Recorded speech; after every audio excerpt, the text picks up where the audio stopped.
views and opinions expressed in this program are those of the participants and do not necessarily reflect the views of BronxNet or the program underwriters.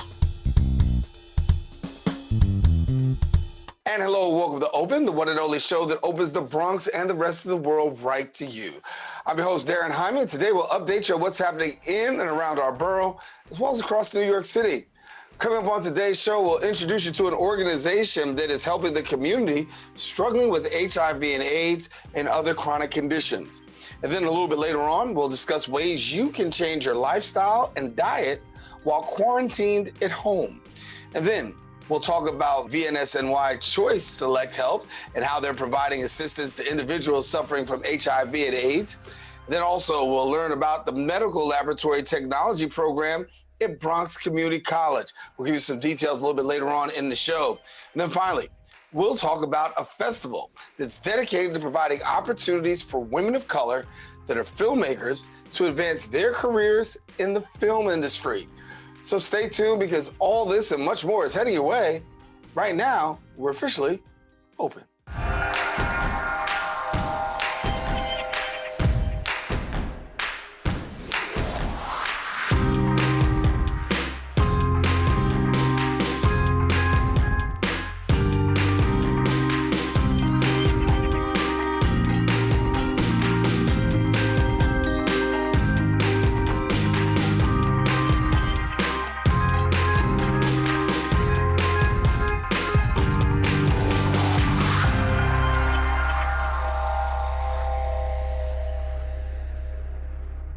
And hello, everyone, and thank you for watching Open. I am Daren, Jaime, and you're watching the show that brings the Bronx and the rest of the world right to you, an interactive show. And yes, you can catch us here on Bronx, that's channel 67, Verizon Files channel 2133, and anytime on the web at bronxnet.org. We also encourage you to stay connected to us on all of our social media platforms at BronxNet TV. Also, a special welcome to those who are watching on the MNN channel, as Open is broadcast live simultaneously on Manhattan Neighborhood Network. Well, a lot has certainly been going on through the past week, and we can't take you through everything, but allow us to introduce you to a couple of things through our Bronx updates.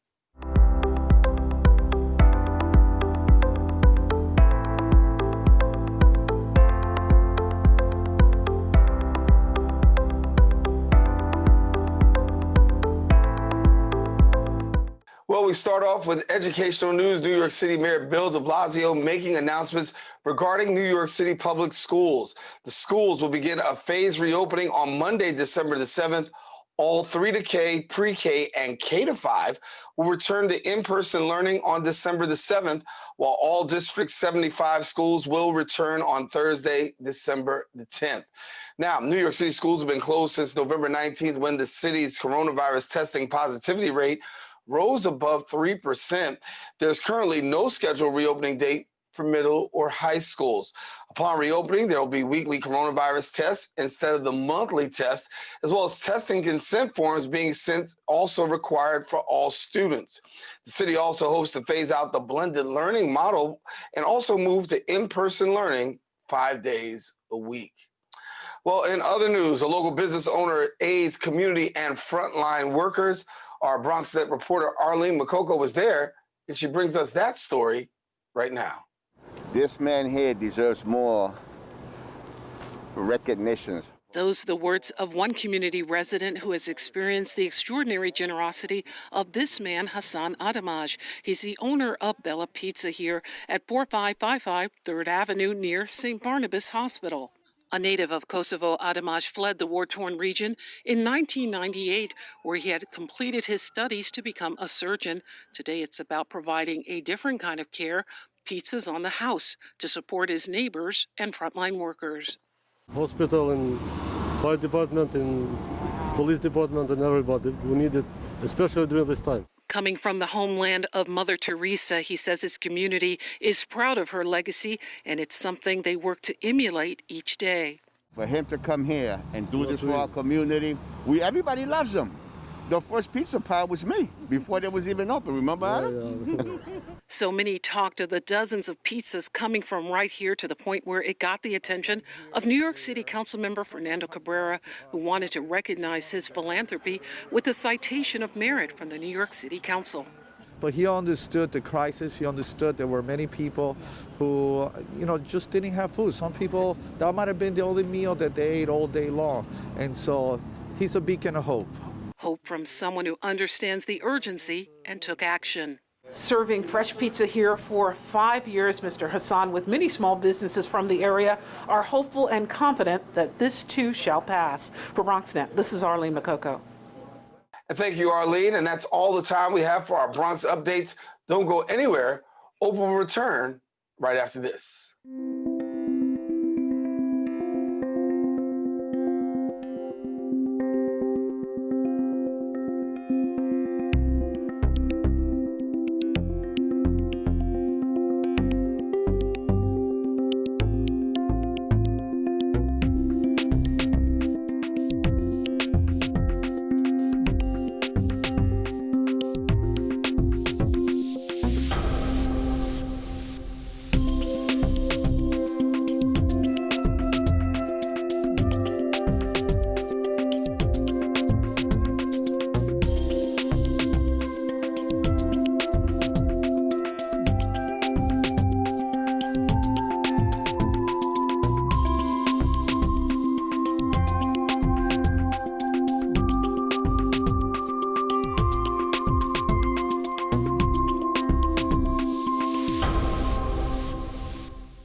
And welcome back. Alliance for Positive Change is a not-for-profit organization. It's helping New Yorkers who are currently living with HIV and AIDS and other chronic illnesses.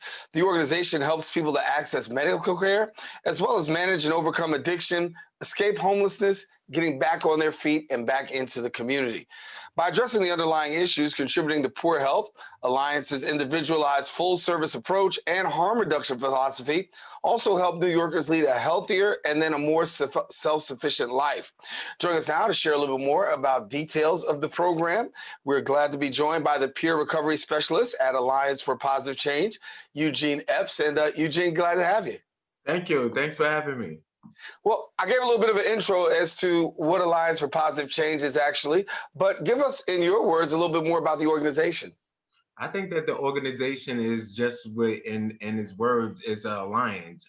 It's a community-based organization. It helps over 6,000 New Yorkers overcome addiction and chronic illnesses, escape homelessness. It's just a family of, like a family that help you through your time of need. For me, I came to the organization fresh out of prison, and I learned about what it is to have health insurance and the importance of my health, and it gets you on track there. Yeah, and I know a lot of you guys have several programs, but I know one of the programs that's of particular interest is that of the peer training program, which really gives opportunity to walk alongside of people. So give us a little bit about that program and how it's making a difference in the lives of so many people. So the peer training program, I didn't know anything about that program, but I came to the Alliance, like I said, fresh out of prison, and that training was like a foundational training to kind of like get your feet wet in the organization. It's an 8-week training program. We do have a peer graduation, a live ceremony, I was actually honored to be a keynote speaker at 2 of the Pier graduations. I graduated from cycle 45 of the Pier program. And the Pier program is just teach you things about chronic illnesses, HIV, hepatitis, how to disclose, shame, guilt, and it just works on the core of yourself. And I recommend that program to anyone who is trying to get back into the work field and just to counsel others with chronic illnesses or to use your lived experience to help others to reach their full potential. Yeah. How has the experience of being with the organization actually helped you? You talked about coming out of prison, but now that you're out and now that you're back in the community, talk about the acclimation to community, because we hear a lot of times for people who leave the criminal justice system, entering into community, there's not always the resources available for people to immediately tap into. And for yourself, it seems as though things are working very well. So, I mean, first you have to make your mind up to there's no straddling the fences with this, because these are the lives of others that you're reaching, and that you have to take accountability and responsibility for the lives of others, even if you're not portrayed to be like some sort of mentor. I didn't know that I was a mentor, but others are looking at you and your transformation, and they want that transformation. So you have to be honest. For me, my lived experience, like I said, coming out from prison, I didn't never expect to have a job at the Alliance, but after the 8-week peer training program, I was hired as a training coordinator for a program called the Positive Life Workshop, ran from DOH. And it was for newly diagnosed individuals, getting back on track, sort of into the medication regimen and stuff like that, and how to disclose, when to disclose, how to advocate for their self with their doctors and things of that nature. And I think housing was one of the biggest issues of, being grounded. So, and that's why I came to the Alliance, seeking housing. They have, like you said, numerous programs. And I currently run a program called the Criminal Justice Initiative right now for individuals being newly released from corrections connecting to medical care. One of the things I know that you guys do is amplify your voice during World AIDS Day. So give me a little bit about the significance of World AIDS Day and the importance of raising our voice during a time like this. So the significance for me for World AIDS Day is everyone knowing their status. If we continue to, it's no secret that we all participate in risky behaviors, some more than others, but it's not what you do, it's how you do it. And there's ways to protect yourself, like, a lot of individuals are not educated on what PrEP is.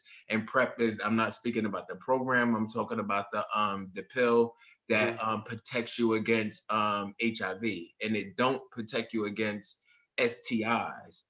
So there's a different correlation of understanding there with individuals who are not responsible taking PrEP.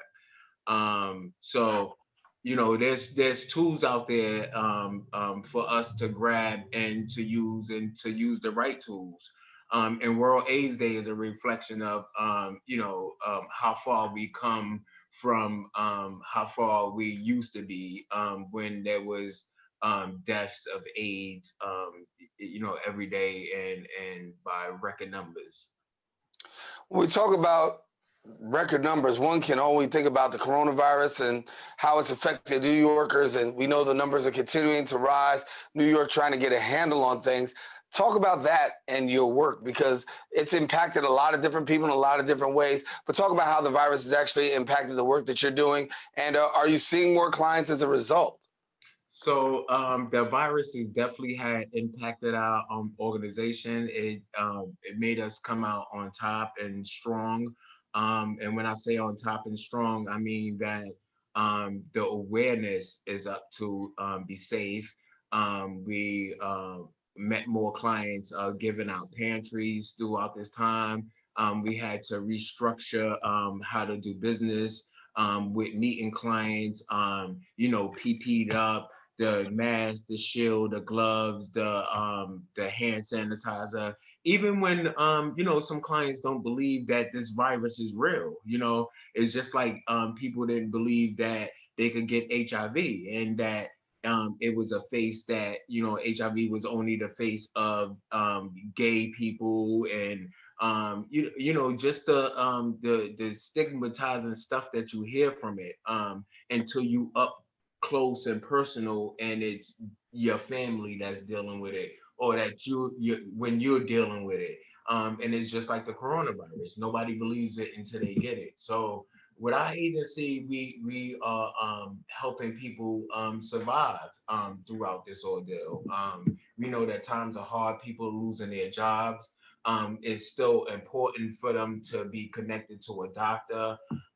Some people are afraid that they don't have health insurance. Again, with our the Alliance, we help you get health insurance. If you don't have health insurance, you could get health insurance within 7 days. You just have to reach out to a counselor, and someone can get you health insurance. All right. Well, Eugene, we got to leave it there, but thank you so much for joining us in the great work that you're doing with the Alliance. Thanks a lot. Thank you. I appreciate you. All righty. Well, we want to tell people that if you want more information about the Alliance, all you've got to do is go to their website, alliance.nyc. Once again, the website, alliance.nyc. Stay with us. We've got more open. We're going to return coming up right after this.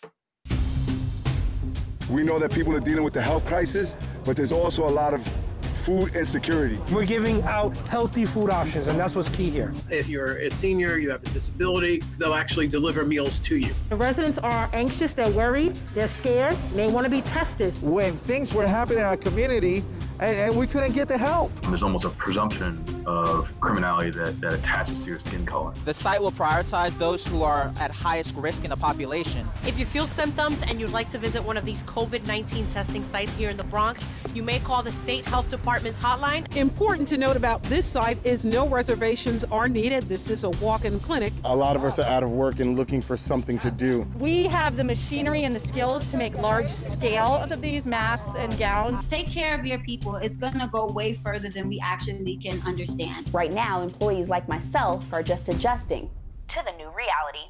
Reporting from BronxNet, this is Trans.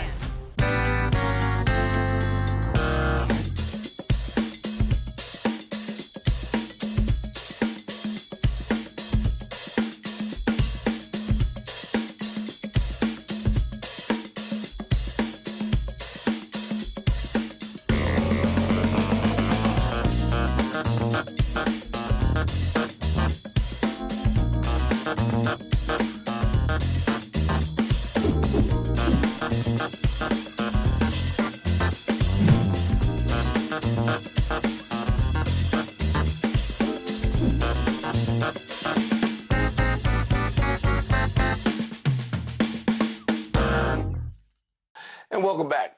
During the COVID-19 pandemic, many individuals are actually trying to focus themselves on living a more healthier lifestyle and also a better diet while trying to avoid contracting the virus. CB Health and Wellness Center is a health and wellness center that's actually providing holistic and preventative medicine. The services include nutrition and weight loss programs, cooking classes, Reiki, and more. And the question is, well, how has the center actually adapted its services during COVID-19? And here to share a little bit more with us is the director of the Plant-Based Nutrition and Health Coach, as also the owner of CB Health and Wellness, Dr. Cecilia Basbus. And then also we're pleased to be joined by Reiki teacher, Dr. Johanna Verley, or I should say Johanna Verley. Good to have you guys. Thank you for having us. We're happy to be here with you guys. Yeah, Dr. Basbus, we're used to seeing you in studio, but as everybody, we've had to make these adaptations due to COVID-19. But tell us a little bit about how you've actually had to adapt due to COVID-19, making sure that you're taking care of your clients and at the same time ensuring their health and safety. Okay, so we adapted, started doing everything online through Zoom. So all the consultations, instead of having our appointments here at the at the center, we do like any medical office, we do it through Zoom. And then the cooking classes is also through Zoom. But it's not a cooking class that they're going to be watching me just how to cook. It's an interactive. So everybody's going to be cooking like if they were here. They're going to get their own ingredients and we'll all be cooking, and I will still be guiding them and seeing how they're cooking and how it's going. And then I'll give them like pointers how to change it or stuff like that. And in the end, we're all going to be trying our foods, which is great. Yeah. I know you got Dr. Verley over there with you as well. Talk to us a little bit about Reiki and how Reiki is also being incorporated during a time like this. So we've been doing sound baths through Zoom as well, and guided meditation. Reiki we can do remotely, which some people think is strange, but actually it works out very lovely. You lie down, you're receiving it, because Reiki can go through time and space, and you're still receiving it very well. And now that the city has opened back up, we're going to move to do small groups. Mm-hmm. If you want to bring a friend or someone yourself, I think up to 3 or 4 people, but people that you know, you'll be able to come in-house and do it together as a family or as a couple for sound and for guided meditation. Yeah. But everything has been through Zoom so far, and it's working out pretty well, I think. Yeah, that's great. And Dr. Cecilia, a little bit more about this here, because when we talk about, COVID-19, there's that thing that they talk about, the COVID-15, the people are gaining 15 pounds because of staying indoors and quarantining, and people are eating a little bit more. So give us a little bit about some of the advice that you've given some of your clients, particularly during this time when the proclivity is, I'm at home, I'm bored, I'm hungry, I'll eat. Well, first of all, we all have to think that if we start eating cleaner and then healthier, like vegetables and fruits and stuff like that, this is going to help improve our immune system, right? So this whole thing of like staying home and eating chips and stuff like that instead of like help us, is going to like make it worse. So the idea is, try to like have a ritual every morning. And do your smoothies in the morning, and then try to eat cleaner after. I would definitely recommend just do a little bit of an intermittent fasting, so there's not so much eating, because you're bored, you wake up in the morning at 7, you start having your breakfast at 7, then you continue eating until 10, 12 at night. So we have to force ourselves to stop eating for at least 12 hours, I would say. And also start doing our routine, your exercise routines and meditation routines. So all of this together helps increment our immune system. And that is going to defend us or help us with COVID. And try to like make, instead of COVID-15, COVID not 15. Right. COVID negative 15, like we lose 15. That'd be a great testimony for a lot of people.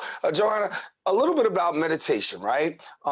And during a time like this, where a lot of people are facing challenging times, trying to make it through, and yet and still we know that one of the ways is possibly just centering yourself. Faith, meditation, all these things play an important part. Talk to us about what you advise clients through meditation and the power of it, especially at a time like this.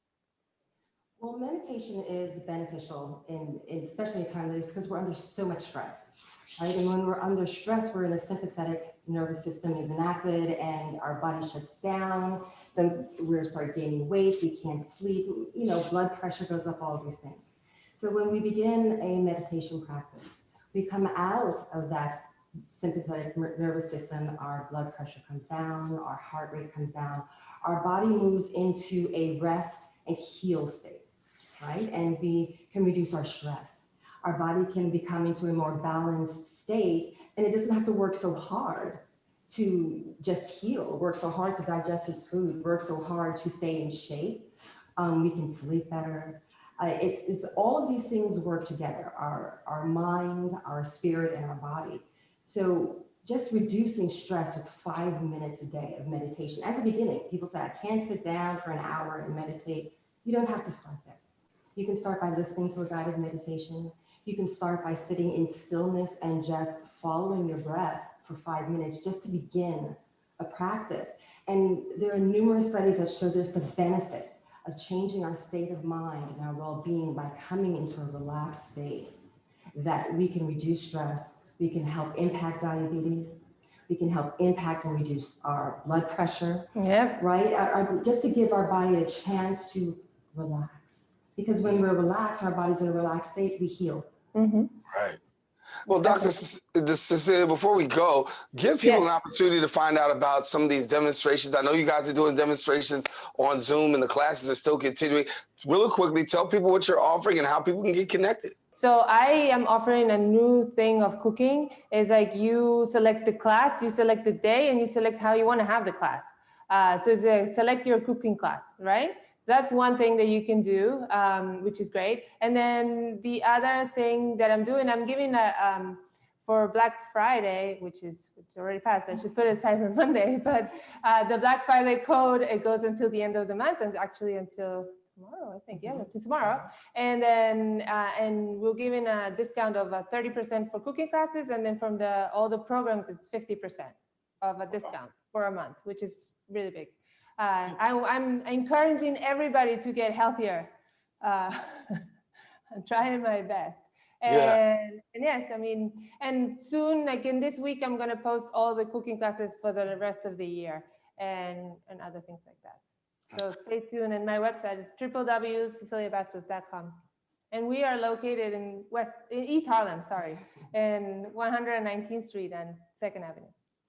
Well, thank you, Dr. Basbus, for sharing. Johanna, thank you so much for sharing as well. Reiki Master. And then we've got Dr. Basbus giving us all the insight. And thank you, ladies, for coming to the show. Of course, we'll get people connected. Thank you so much. Thank you for having us. Glad to have you. Glad to have you. Listen, now, if you do want more information, again, please go to Dr. Basbus' website. The website is CeciliaBasbus.com. Once again, CeciliaBasbus.com. Well, I want you to stay with us because we do have more open. Don't go anywhere. Open will return right after this.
And thank you for staying with us. On December the 1st, organizations and individuals from across the world will bring attention to the HIV effort in an effort to increase HIV awareness and knowledge and speak out against HIV stigma, as well as calling for an increased response to move to ending the epidemic.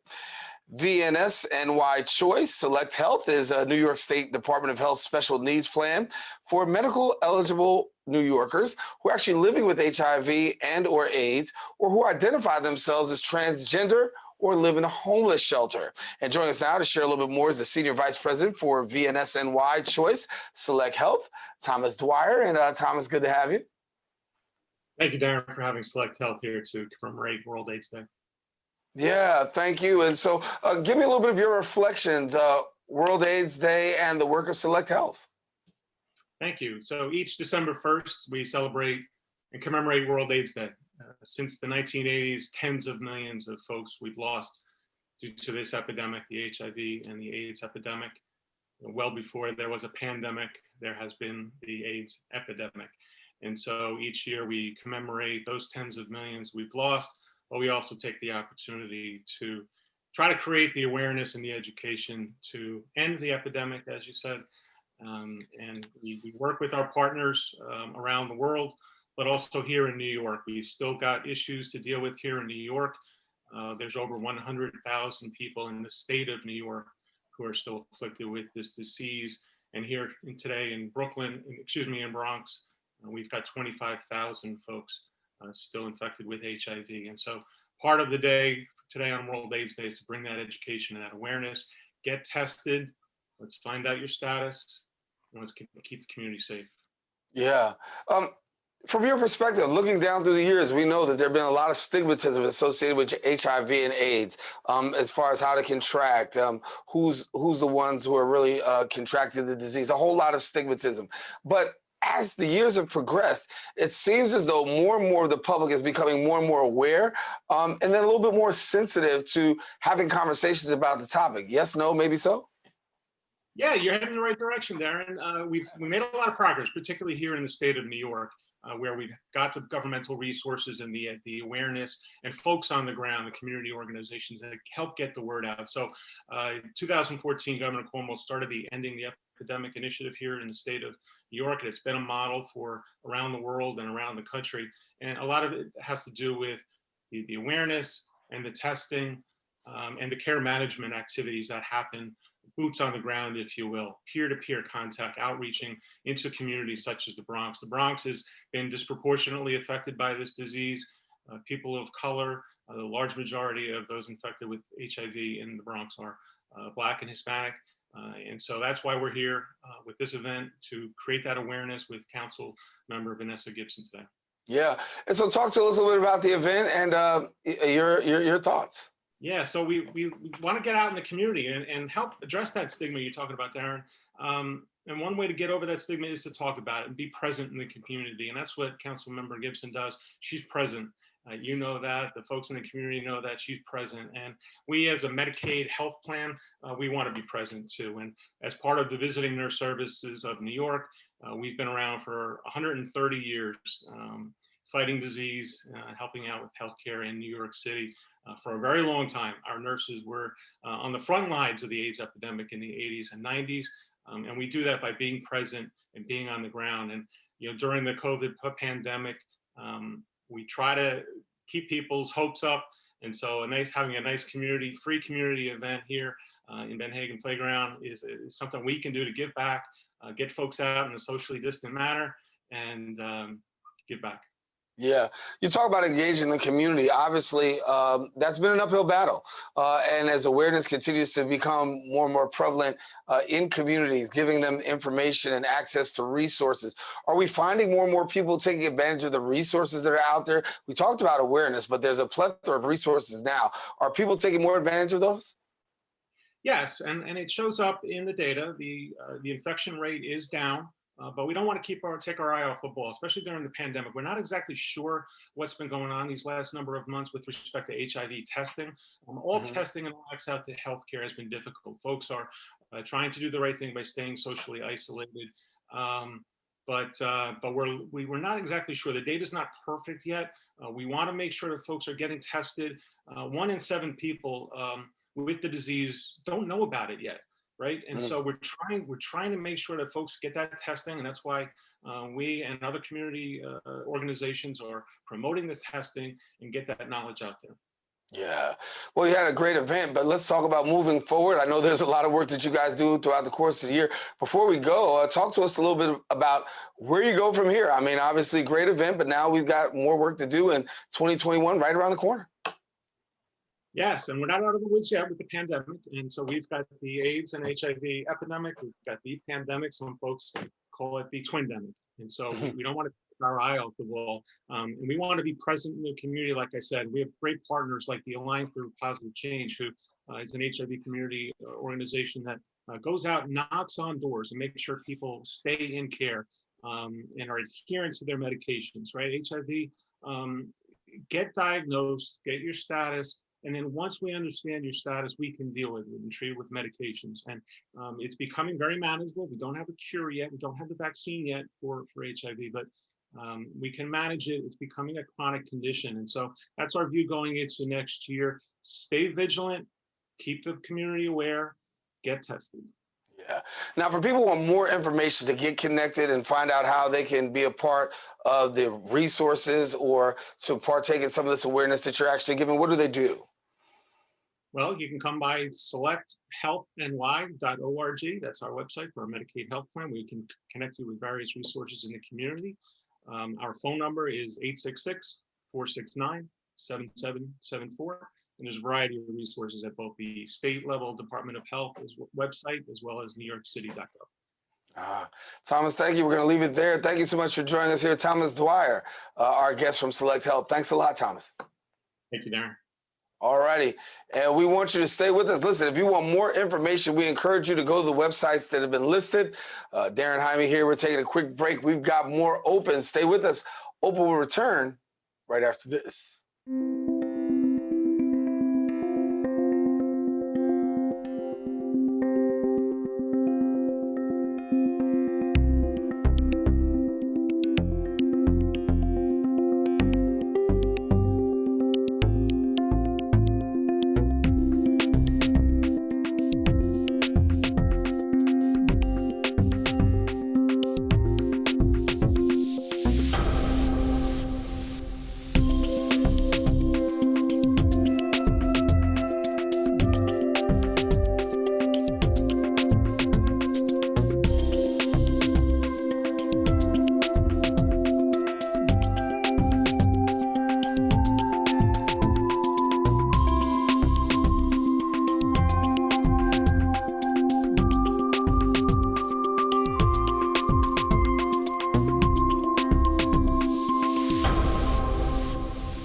When taking public transportation, don't touch your phone.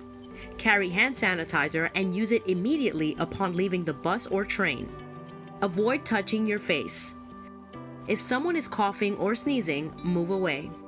Wash your hands with soap and water as soon as possible. Limit contact with poles. If possible, avoid rush hour. Don't eat or drink on public transportation. Keep your bag off the floor or other surfaces. Avoid directly touching turnstiles. Stay up to date with the latest from your local health department and CDC.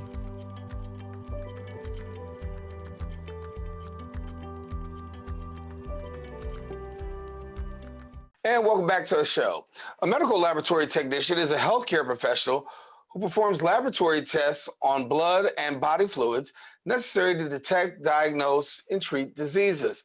Now, the Medical Laboratory Technology program at Bronx Community College is the only program of its kind in New York City. Students who graduate from BCC's MLT program are on the front lines of America's growing healthcare field.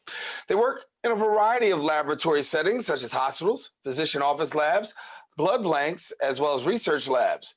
The question is, well, if you're an interested student, how can you actually enroll for the program? Well, here to tell us now is a little bit more is the Laboratory Technology Program Director and Assistant Professor of Biological Sciences at BCC, Dr. Diane P. Banks. Also, we're pleased to be joined by a clinical laboratory technician at Jacobi Medical Center, Estelle Calderon. And then we've also got Heather Calderon as well, who's also at a clinical laboratory technician at Metropolitan Hospital. I think I got all of it right. Ladies, welcome so much to the show. Thank you. Thank you. Thank you. And Dr. Banks, I guess I'll start with you because as I'll come to these young ladies in a minute, obviously a program that's one of a kind, as I said in the intro, in New York City. So tell us about BCC's program and what it actually offers to students. Well, we have a dynamic program, and the program is about 2.5 years. 2 years if a student has the prerequisites, which is the college algebra, English, mathematics, and biology 1 or anatomy and physiology. So if they have that already in place, they can come into our program, and the program is about 2 years. Total 66 credits. We have 3 didactic semesters with the MLT program, and then a clinical internship that's 15 weeks, 9 to 5 or 8 to 4 at a clinical laboratory like Jacobi Medical Center or St. Barnabas Medical Center, for example. The students, we offer our students paid internships for those who qualify that have financial aid.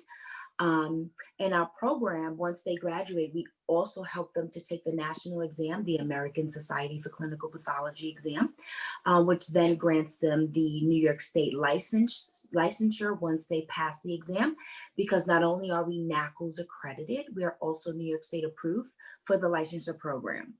So we graduate 100% of our students every semester. And right now we're looking at semester, we have a 100% pass rate on our AACP exam. And we have a 50% 50% success rate for students that transfer to the senior college for the medical laboratory science program to become a technologist. And we also have a 50% employment rate for those that want to get a job right after 3 months after employment, 3 months after graduation. And so I've got Estelle and Heather here, and they're graduates of the program actually working. Estelle, let's talk to you for a few seconds. Give us a little bit about after graduating from the program and actually now finding your place in the work field. What's it been like for you? So after graduation, you have to take the exam for New York State licensure. So for that, I studied for roughly 3 months and was able to pass the exam. Immediately after that, I found a job in histology, which is a department that we're not specifically trained in school, but we were able to enter the field because we're considered generalists once we received the licensure. So I did that for a while, and then I ended up moving into chemistry, which was totally different, but I find it to be more fulfilling. It's very high paced, very interesting, and I was prepared for it thanks to the training that came from BCC. They prepare you so you're ready to go, you're ready to tackle anything that comes your way. They not only prepare you with your education, but also help you to build character and be ready to move into the workforce and work with the doctors and the higher ups and be able to fit right in. Right. Heather, talk to me about the opportunity for you to have an opportunity to actually work now and graduate from the program. How much did you find the stuff that you really learned at BCC that you were able to actually apply right there in your workspace? Everything. So when we are in these classes are tough, by the way. Let me just say that. We are learning biology, chemistry, at a very high level, not just, what regular students are learning, in the college with biology. We are going into depth. So these are bodily fluids. These are, the chemical makeup of the body. It's very tough. And everything that I learned at BCC throughout these classes, I am utilizing at work. I work at Metropolitan Hospital in Manhattan, and I work in the hematology stat lab. So everything that I learned even though we learn generalists, this is the department that hired me. So everything that I learned in my hematology class is what I'm using, because you have to not only know how to run the test, you have to learn the principles behind the test and what does it mean when certain parameters come up and to correlate them with certain diseases. So even though we do not diagnose, we just send out the results for the doctors to do their job, we still have the knowledge of what is happening with that patient. So BCC has really, really groomed me into learning, my job very well, very well. I see Dr. Banks smiling like that's our job. That's what we're supposed to do. We're supposed to prepare you for when you get out into the work field. What's it like for you guys, Dr. Banks, as you're watching your students who actually are turning around and having an opportunity to work in the employment field? It's amazing. And it's more amazing because we are catering to mainly the Bronx students that come right from the high school, or some students that didn't come from high school, straight from high school, like Heather and Estelle, who took another journey to finally get here. I marvel in seeing someone come in from the door at the MLT program, seeing them, you know, maybe immature, maybe need more time to grow, not educate, not, you know, intellectually savvy on how to help diagnose a patient. And then by the time they reach their internship, how they have grown so quickly, and how they're really taking ownership and they're empowered with saving a patient's life. Because at the end of the day, these students will save someone's life. They're saving lives every day. They are superheroes, and it's our job as instructors to make sure that our students are well prepared. They know the material. They can go into the clinical laboratory setting as an intern and as an employee and know what they're doing, and be confident that if that value comes back critically high or critically low, they know exactly what to do. They'll call the doctor, call the nurse, call the physician assistant, get that critical report to that doctor, patient, or RN, and help that patient get the medical treatment that they so desperately need. So I love to see where Estelle and Heather have grown and come from, because their backstory is very interesting, and to see where they are now, gainfully employed. I think some of them have 2 or 3 jobs. They're both going to Stony Brook for the bachelor's degree program to become technologists.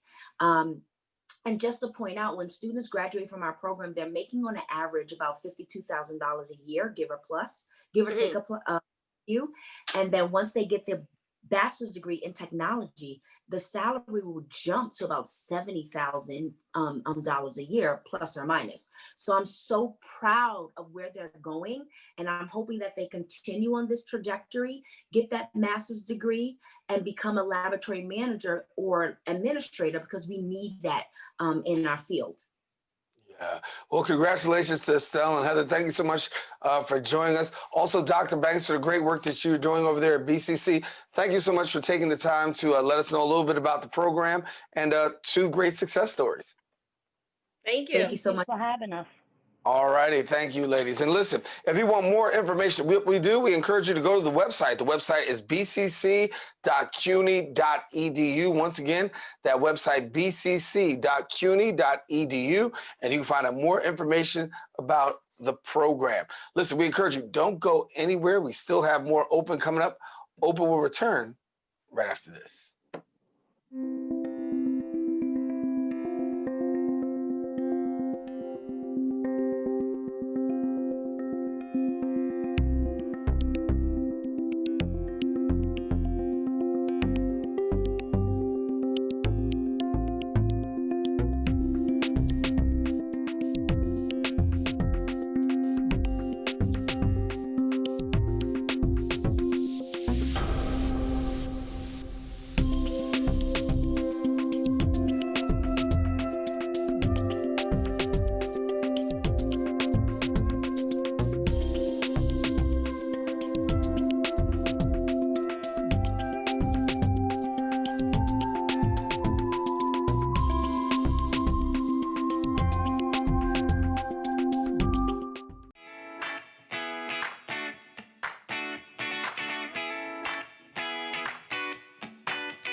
And thank you for staying with us. Real Sisters of the Diaspora Film Festival and Lecture Series is the first Academy qualifying festival for short narratives devoted to showcasing films produced, directed by women of color. The festival accepts all genres and also formats with a special interest in submissions from animated and web series producers. Joining us to share a little bit more is the founder of Real Sisters, Carolyn Butts. And then we also have the executive director and writer of Seven Pennies film, Pier Robinson. And thank you so much for joining us. Thanks for having us. Thank you. And so to have an opportunity to talk about the great work that you guys are doing, and particularly looking towards women of color. So Carolyn, I'll let you start off and share a little bit about the work of Real Sisters. Well, we were founded nearly 23 years ago, and we were really just focusing on how can we empower and give opportunities behind the cameras to directors and writers. So I founded in Brooklyn with LIU University, and we have just produced our first virtual film festival where we showcase 98 films from around the world. So we showcase Asian, African, Caribbean filmmakers. So it's been just really a global success in bringing these films to the audience that they deserve. So it's a powerful event that we do every year. This year we were able to showcase this from October the 24th to the 17th. Mm-hmm. And Pier, you're the executive producer and writer for Seven Pennies film. Introduce us to Seven Pennies film. It's a period piece that I wrote several years ago about a Creole girl who plots her escape from abuse going on in the house. So I wrote it in mind with the whole Me Too movement. And I was hoping to, showcase the film and get into a lot of festivals, go around the country and speak to other filmmakers and get people interested in my writing. And this year, COVID happened, so now we're all virtual, but it's a good thing. I think maybe we're reaching more people this way. Yeah, I mean, I think so too. It's not the ideal way, but the reality is more and more people, now that we're home, have the opportunity not to say that I'm committed over here, committed over there, and have an opportunity to be drawn to certain things. I want to talk particularly about women of color because that's a particular emphasis of the work that you do. Carolyn, talk to us about how important is it to see women of color when it comes to being producers, directors, executive producers, writers. How important is that for you? It's very important because the stories that are told by women, we have a different perspective, and be able to get that, open the doors for women where they can be able to decide what goes on the television, what goes on the in the theater, in the film theater. I mean, you can see like Ava DuVernay, the power of Queen Sugar.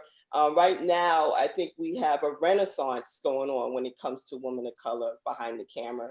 A lot of the streaming channels are now picking up, short stories and short films that are dealing with, community. Like we have a film that was in the festival called Barakat, and it's about a Muslim family and the mother who doesn't know how to cut comedy, doesn't know how to tell her family, her young sons, that she's about to get married, remarried. So it's stories like that that really resonate in the community. And there's films that are dealing with, of course, racial profiling, and, a lot of films that are dealing with, defining beauty. There's a film called That I Am More Than My Hair, and it's addressing the subject of female alopecia.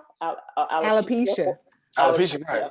Yeah, female baldness. And that's a story that you really haven't seen on the screen, and in a very empowering way.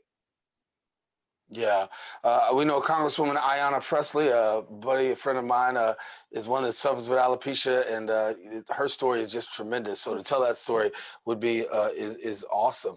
I want to talk to you a little bit, Pier, about these workshops, because in addition to while we're virtual, that doesn't stop people from still partaking.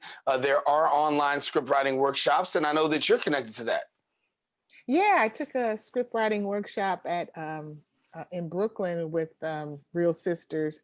And it was really helpful. I actually did a lot of character writing and analysis with the teacher.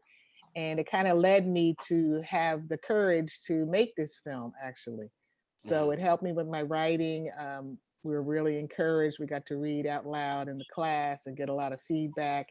And after that, I decided to make my own short film.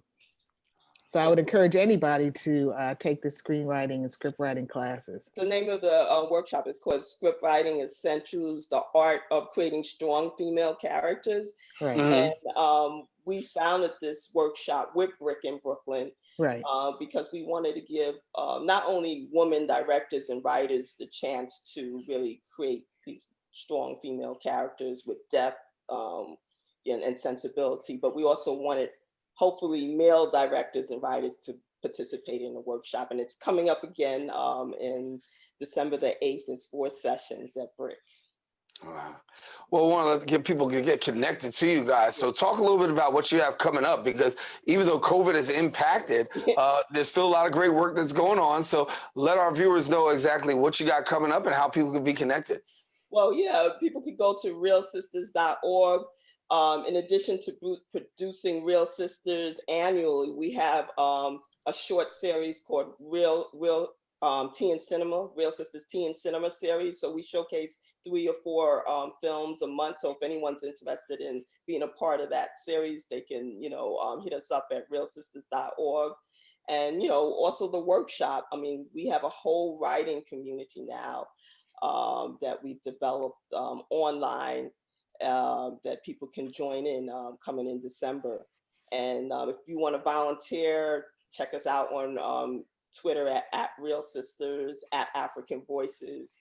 We're just happy to, have an outlet for women of color that is going strong for the past 23 years. Yeah. And Pier, where do we go from 7 Pennies? I mean, obviously you've got that, and do we see other work? Yeah, I'm on Instagram at 7 Pennies Film.